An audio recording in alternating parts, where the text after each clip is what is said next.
Aš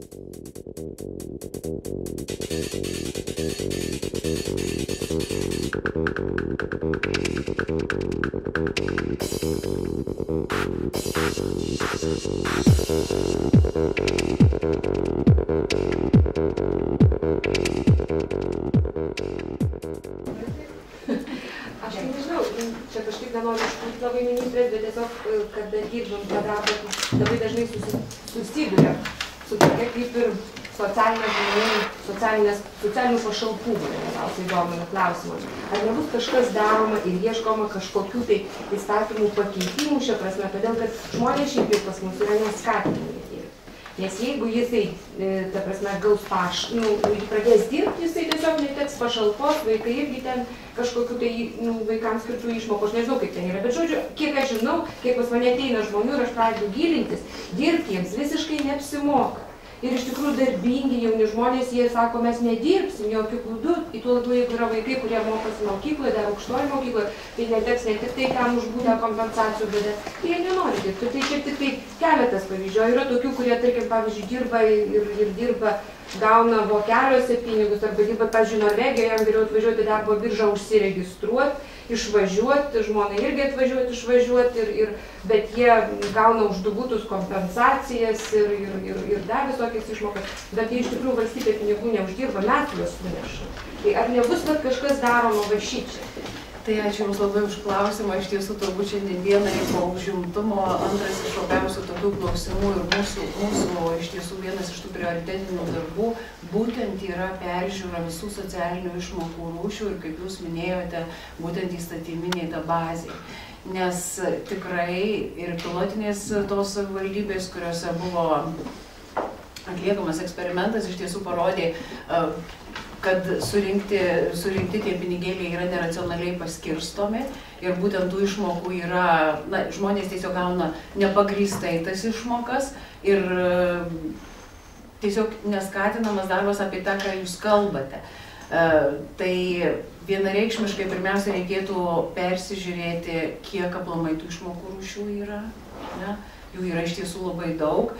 Ir be abejonės tam žmogui, kuriam šiandien reikia, kuris yra tokioj situacijoje atsidūręs, kad jis neturi kito pajamų šaltinio ir tikrai ar tai darbo neteko, ar staiga liga kažkokia, ar tai su vaikiukais ten problema, tai viskas gerai. Bet ta prasme, tie sveiki žmonės, kurie tikrai yra darbingi, jų požiūrį reikia keisti ir mes galvojame būtent ir rengiame tą užimtumo, nacionalinę užimtumo programą, kur viena ta didžioji šaka, aišku, šiek tiek į jaunimą eina, bet toje užimtumo programoje mes visas tas socialinės grupės norime aprėpti ir manome, kad būtent kalbėdami ir apie užimtumo programą ir integraliai apie socialinės tas visas išmokas, visas pašalpas, jų ta revizija, tokia gal ta žodis nelabai toks tinkamas, turėtų duotą efektą. Aišku, trumpuoju laikotarpiu mes tikrai to padaryti negalėsime, tai yra ilgasis laikotarpis, nes žinot, kada yra įpratinta visuomenė ir tas požiūris toksai prie to nedarbo ir pašalpų skyrimo ir kada buvo visada jos didinamos tos pašalpos ir jų spektras, sąrašas, ta prasme, gausinamas, tai dabar labai taip iš karto viską paimti, pakeisti būtų labai sudėtinga, juolab, kad reikia į tai labai žiūrėti atsargiai, nes tai yra daugelį paliečia socialinių tų grupių. Bet tos tendencijos, kad tai galima daryti ir kad tai būtina daryti, tai mes žinome, bet kad tai galima ir kad tam yra prielaidos, tai patvirtino tos 5 pilotinės savivaldybės ir iš tiesų yra tokių atvejų, kur tose savivaldybėse, jau čia pilietiškumo apraiškos pasirodė, kad žmonės tiesiog patys net ir atsiprašė, atėjo ir atsiprašė, kad jie neteisėtai tas pašalpas yra gavę, nes jie iš kažkokių tai kitokių šalutinių pajamų šaltinių. Bet tai, žinot, čia yra vienetai, tie gerieji pavyzdžiai, kur tiesiog ta pilietiškumo jau, sakykime, tokia apraiška pasireiškia. Tai aš manau, kad tai yra svarbu ir jūs, kaip žinote, mes iš tiesų nuo 2014 metų savivaldybėms perduosime tą funkciją būtent kaip savarankišką funkciją tų 5 pilotinių savivaldybių pagrindų ir aš manau, kad dalinai ir tai išspręsime problemą tų išmokų mokėjimo klausimą. Bet tai yra klausimas labai opus. labai sudėtingas. Bet jūs kalbėjote apie tas 5 pilotinės savivaldybės. Taip. Kiek aš žinau, Akmenėje lygtai sukaupė 7 milijonus litų. Ar negali gautis taip, kad savivaldybė gavusi savarankišką funkciją, ar nepradės piktnaudžiauti, mažindama išmokas nepagrįstai? Taip. Ačiū Jums už klausimą. Iš tiesų, tuos saugiklius mes tikrai sudėliosime ir, sakykime, tą, ką jie sutaupo, mes manome, kad vėlgi, aišku, patraukliausias modelis būtų, kada galėtume visą 100% skirti turbūt, sakykime, socialinėms toms kažkokioms tai veikloms.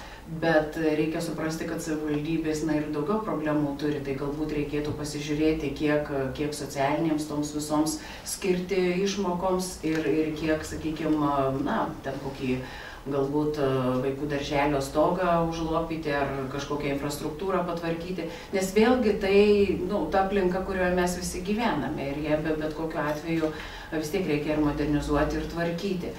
Tai vienas momentas, bet dėl to piktnaudžiavimo, aš kaip ir minėjau, dar kartą pasikartosiu, iš tiesų reikalingi saugikliai ir aš manau, kad savivaldybės tikrai to nedarys.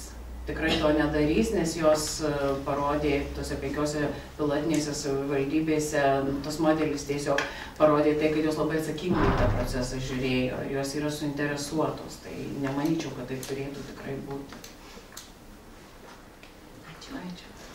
Tai gal tada į Ukmergės kontekstą visą tai suveskime po kelių valandų vizito po įstaigas su ministerijai pavaldžias institucijas, tai gal kažkokiu tai tokiu, kad mes kažko išskirtiniai, mes pasirodėme. Žinot, aš turiu prisipažinti, ačiū už klausimą, iš tiesų turiu prisipažinti, kad tai pirmasis buvo vizitas į visas savivaldybės, tai pirmasis tas vizitas, aišku, man tenka betarpiškai bendrauti ir tiesiog turėjau labai daug ir savivaldos atstovų pas save svečiuose ministerijoje ir, žinot, visur tie rūpesčiai tie patys yra. Ir daug problemų nugirdote. Taip, iš tiesų taip. Ir galbūt darbo biržoje mažiau, bet sodroje tai iš tiesų sodros problemų yra labai daug. Ir kokios jos būtų pagrindinės? Tos pagrindinės iš tiesų dėl to paskirstimo, kad Ukmergėje yra skyrius ir nebepavaldus Vilniui ir ne, o Utenai yra. Tai viena iš tų problemų. Atsirado didesnė ir ilgesnė grandis nuo, sakykime, nuo sprendimo priėmimo iki galutinio vartotojo. Tai iš tiesų, kada jūs turėjote tiesioginį ryšį su Vilniumi, tai viskas su Ukmergė Vilnius, ar ne, buvo tas kelias, dabar Ukmergė, Utena, Vilnius, tai be abejonės apie kokybę paslaugos mes jau labai sunkiai galime kalbėti, ar ne. Toliau darbuotojai, aišku, dėl patalpų, bet ten kaip ir išsisprendžia tas patalpų klausimas. Aišku, buvo labai liūdna girdėti, kad ir atlyginimų, ta prasme, tos žirklės yra tarp Utenos, tarp Ukmergės, ir aišku, tarp kitų skyrių. Čia tos tendencijos jau bendros. Visos tokios tikrai Ukmergėje yra neišskirtiniai. Aišku, turim problemų, bet aš jau tą tikrai žinojau ir mes jau tą esame įsivertinę ir truputėlį auditavę su sodros IT technologijom, ta prasme, informaciniam technologijom. Tai žinom, kad tos sistemos yra... Jūsų pavaldume yra ir bendruomenių departamentas. Ir kaip būtų, man savočiai darbiškeliai yra part mūsų Ukmergėje EU atstovauti ir miesto bendruomenė. Ir koks būtų jūsų dėmesys, mes atvirai sakant, pavyzdžiui, miestiečiai su miesto bendruomenės tokiu pavydu žiūrim į kaimo bendruomenių ir ypač VG grupių plėtros ir taip toliau klausimus. Finansavimas mūsų miesto bendruomenėm yra tikrai labai mažas. Ar koks ministrės būtų požiūris ir kaip būtų jau mes tie mažiukai miesteliai nelabai skiriamės nuo to kaimo? Ar o finansavimą praktiškai? Panevėžys jau nebe didmiestis, Ukmergė toj bus nebe miestas. Nepasiduokim. Ne, čia aišku, ta prasme, kad mes nesam tokie jau dideli ir aš nekalbu vien tik tai Ukmergės atveju, nes mūsų yra ta miesto bendruomenių, bet mes, apart gražių pasitarimų ir su ankstesniuoju ministru, mes realios pagalbos mes praktiškai neturėtume. Tai mes pirmiausia lauksim jūsų svečiuose su savo pasiūlymais. Iš tiesų taip, noriu pasakyti, kad bendruomenių tos iniciatyvos, ir jūs kai kalbate apie kaimiškąsias teritorijas, iš tiesų pasiteisina ir tikrai labai jos gražiai ir veikia, ir organizuojasi, ir įtraukia savo tos bendruomenės narius.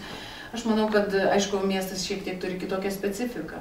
Tai tiesiog į tai reikėtų atsižvelgti ir peržiūrėti visas tas skatinamasias priemonės. Tai manau, kad mes sėsim prie bendro dialogo stalo ir jūs kviečiu.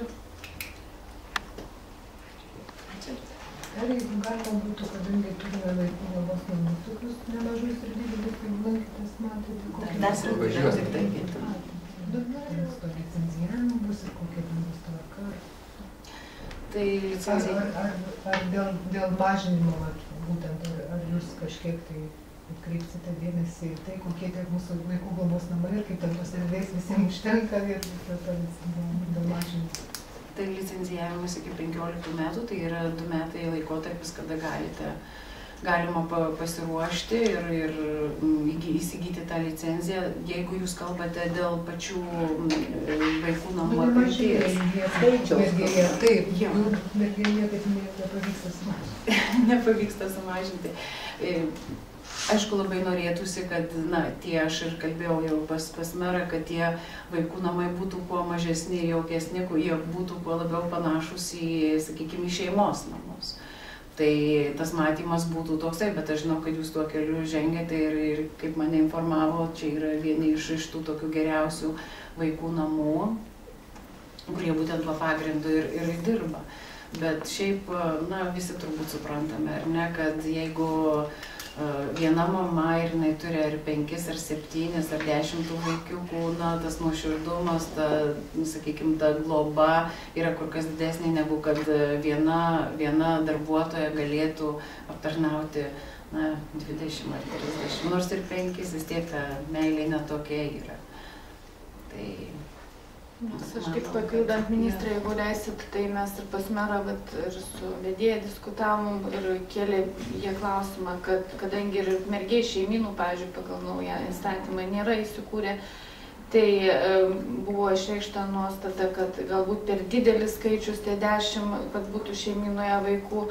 Tai tikrai irgi turbūt ir specialistai išgirdę diskutuos ministerijos lygmenių, mes Seime diskutuosim to klausimu, ar tikrai neverta kažką tai patobulinti įstatymo teisės bazėje, dėl to, kad tikrai pasiekti tą bendrą rezultatą. Dėl ko buvo iškelta ta pagrindinė idėja, kad vaikai gyventų daugiau šeimose, turbūt tikrai tie 10 labai didelis skaičių šeimynom, nes jau gaunasi. Ir tas visas įstatymas, jis gaunasi čiut ne verslo projektas, tai šitaip neturi būti, tikslas tai yra kitas. Tai turbūt kartu su ministerija diskutuosim ir Seimas, ir Seimo socialinius reikalų komitetas, kaip padaryti tai, kad tai būtų patrauklu žmonėm. Ir čia yra pagrindinis tikslas. Kad anksčiau mokytojai galėtų išeiti į pensiją. Buvo Seime teikta 3 kartus, bet buvusi vyriausybė visą laiką teikė neigiamą išvadą. Be abejo, tai susiję su finansavimu ir pinigais ir žinant, kokia yra situacija Sodroje dabar, jinai ne dabar atsiradusi, bet žinant, kokį turime minusą. Ir kaip kiekvieną dieną, ir šnekant ir su ministrė, kaip jie kiekvieną dieną stebi ir srautus ir žiūri, kur tik tai, kad užtektų visiems pinigėlių išmokom ir atidžiai stebi surinkimą. Tai tokių finansinių galimybių, o ten reikalauja didžiulių pinigų, valstybė šiai dienai neturi. Tai galbūt perspektyvoje tas klausimas buvo diskutuotas valdančioje koalicijoje, kada buvo ruošiama vyriausybės programa ir jo tos minties nėra atsisakyta.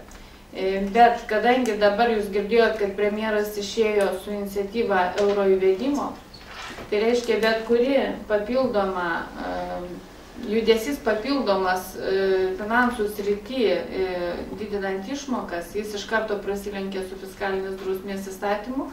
Kitas dalykas, iš karto vertinimo kriterijai. Vertinti valstybė pradės dėl euro įsivedimo jau 14 metais, nors jau šitų metų į pabaigą ir 14 pradžioj bus pagrindinis vertinimas, kad išeiti su tikrai gražia, gal ir reikalinga iniciatyva, kertasi su kitais prioritetais valstybiniais ir šiandieną tokių galimybių iki 15 metų realiai mes kaip politikai nematom.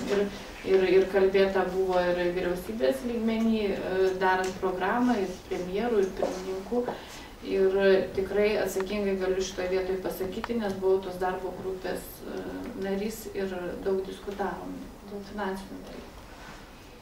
Tai gal kažkaip tai, nežinau, yra tų programų dėl atkreips dėmesio gal ministerija dėl perkvalifikavimo, kažkaip tai papildomo kitokio darbo. Bet jeigu mes ir šnekam apie šeimynas, tai gal tikrai žmogus, kuris yra dar kupinas jėgų ir gali įsijungti į vieną kitą veiklą, gal per kitą formą galima būtų ieškoti galimybių, bet čia jau ministerija turbūt pasakytų. Bet tas įstatymas politinė lygmenys, tai yra dabar to įstatymai.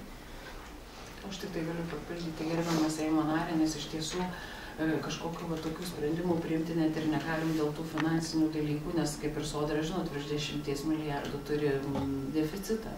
Tai jeigu mes dar ir tokį įstatymą priimtume, iš tiesų labai sunkiai subalansuotume aplamai, nors mes tikimės, kad tikrai per MMA padidėjimą ir, sakykime, 15 metais mes jau kaip ir neturėsime to sodros deficito, bet priėmė dar tokius naujus iššūkius, tai tikrai tada to nepasiektume ir tada apie eurą jau mes aplamai negalėtume kalbėti. Nes vis tiek tas vienas iš tokių uždavinių pagrindinių yra tas euro įsivedimas 15 metais. Minimalios mėnesinės algos didėjimas sukels tam tikrą infliaciją. Kaip be pažiūrės. Bet kadangi sodros biudžetas deficitinis, aš taip suprantu, kad pensijos nekils. Pensijos šiuo metu tikrai nekils. Tai na, ar nebus nuskriausti pensininkai iš to?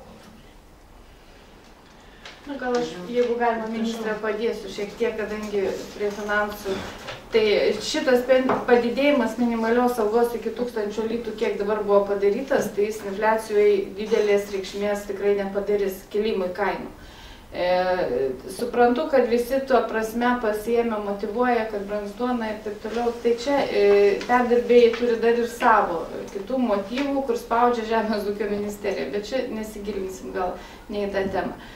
Taip, šiek tiek gal poveikio bus, bet norėčiau pastebėti, kad minimali alga ir kai buvo dar kalbėta, mes buvom kalbėję, kad nebūtų suplokštinti atlyginimai, kas dabar įvyko, reiškia, kad būtų diferenciacija padaryta.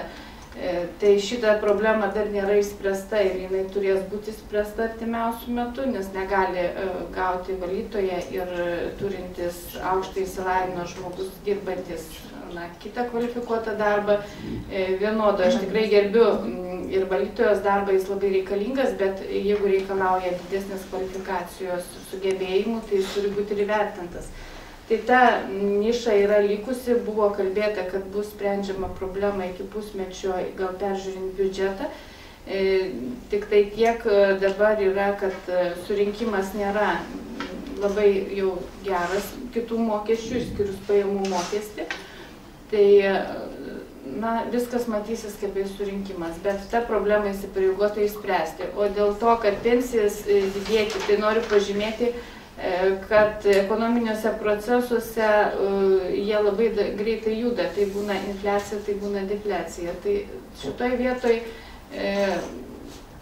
kai vyks pasirengimas euro įvedimui, mes matysim dar daug įvairių procesų. Tai, nes jeigu mes taip norėdami įsivesti eurą, eisime taip spontaniškai, valstybėje šiek tiek neįsikišant į tam tikrą reguliavimą, procesų, tai tada mes to euro niekada neturėsime. Tai, bet jeigu mes būtumėm nedidinę visiškai atlyginimo, tai ar tai yra išeitis? Tai tas pats žmogus, kuris uždirba minimalią algą, nueis pas savo tėvą pasiskolinti pensininką tų 20 litų. Tai galbūt tas dirbantis turi nunešti savo tėvam tos 20 litų. čia yra pasirinkimas iš blogybių, kuri blogybė yra didesnė, kuri mažesnė. Tai žiūrint į tai, kad socialinė politika yra orientuota į darbo procesą, nes be darbo proceso nebus ir išmokų, tai į darbo vietų kūrimą. Tai vis dėlto į tai buvo ir pagalvota apie dirbantį žmogų ir ta situacija buvo pribrendus. Ką ten analitikai besakytų, lygiai taip pat, kada buvo pasakyta idėja prieš rinkimus, dar rinkimų proceso metu, jeigu prisimenat, visi banko analitikai garbingi išėję šaukė, kad bus labai blogai, bus bedarbas, bus infliacija, bus taip toliau, biudžete bus didžiulė skylė. Kada vis dėlto buvo pateikti paskaičiavimai ir pačios finansų ministerijos, kad minuso nėra, tada jau jie atsitraukė, pradėjo sakyti, kada iššoks nedarbas. Ar čia dabar labai iššoko tas nedarbas. Bet ir tie keli litai žmonėms, kurie gauna minimalią algą, jie yra labai svarbus. Tai pribrendus situaciją kelti minimalią algą, jinai buvo ir yra, net ir per mažai pakelta yra, bet šiai dienai pakelti neturim galimybių daugiau, nes prioritetas įspręsti tą klausimą, peržiūrint atlyginimus dėl to, kad, kaip aš minėjau, susiplokštino kai kur atlyginimai. Tai reikalauja apie 300 milijonų litų vien suplokštinimo klausimas. Tai ir kitas dalykas pakelti, tai kaip praeitą kartą pakėlė 50 litų buvusi vyriausybė pabaigoje reiškia kadencijos, bet jie savivaldybėm pinigų nedavė. Jie tik pakėlė. Tai dar mums atsikėlė dar problema, nes savivaldybėm pinigų finansavimui tų 500 litų nebuvo duota ir visi turėjo eiti, tai nemokamų, tai iš susitaupimo, tai koks tada pakėlimas.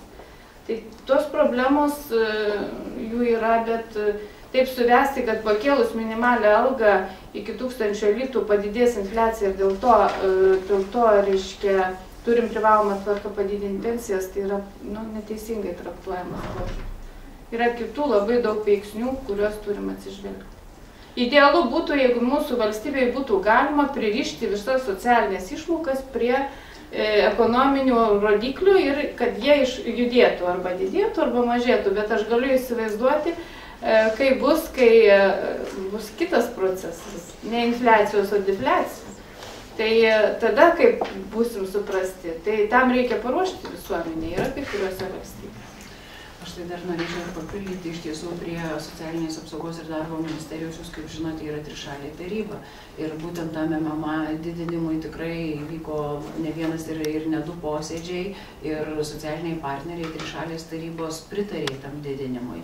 Jeigu toliau kalbam, tai šitas MMA didinimas palėtė 200 000 asmenų, iš jų 50 000 biudžetinių įmonių.